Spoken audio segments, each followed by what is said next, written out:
kayaan kita jaalawwan dhufanii murattuu falmattuu maarameef kuulanii biyyaa sabaaf jecha baddaa gammoojjitti natti iyyaa jirti lafeen gootawwanii natti iyyaa jirti lafeen gootawwanii iddoo kantiifi jaalma gaddaa badii ibni ahmad taqii jaallaggasaa wagii wadaa mu'ee abdoo kan abboomaa mitikku galmaan gahuu fidhannee itti seenneem kakuu galmaan gahuu fidhannee itti seenneem kakuu hintaa'inka maaliif taa'a hirrafuu hirrafinka maaliif rafa hinteenyu maaliif teenya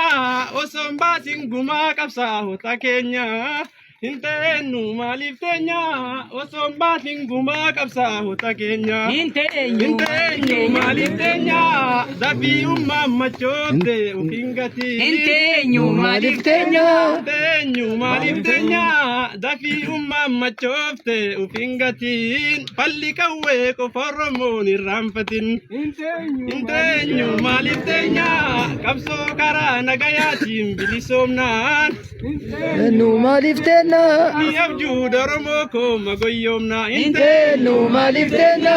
asiif achiin daddaaqina mee dhagayaa hinteenyu maaliif teenya yoonu lollee gumaan goota akkamiin bayaa hinteenyu maaliif teenya qabsoo karaa nagayaatiin bilisoomnaan hinteenyu maaliif teenya ni abjuu Oromoo koo magoyyoomna hinteenyu maaliif teenya asiif achiin daddaaqina mee dhagayaa hinteenyu maaliif teenya yoonu lollee gumaan goota akkamiin bayaa hinteenyu maaliif teenya yaa Oromoo jajjabaadhu eegaa guddaa hin jedhini warraaqsi haafiniinu biyya keessaa falaani yoo jabaanne ni jiraanna yoo raanfanne baduu teenya karaa nagaa jettu dhiisi loluu sodaattu callisi Oromiyaa hunda keessaa kunoo waboon lolaa jira irra barreenus jabaadha humna guddaan dhiyaanneerra gabrummaa hidda buqqifna daddamnulmatti guddifna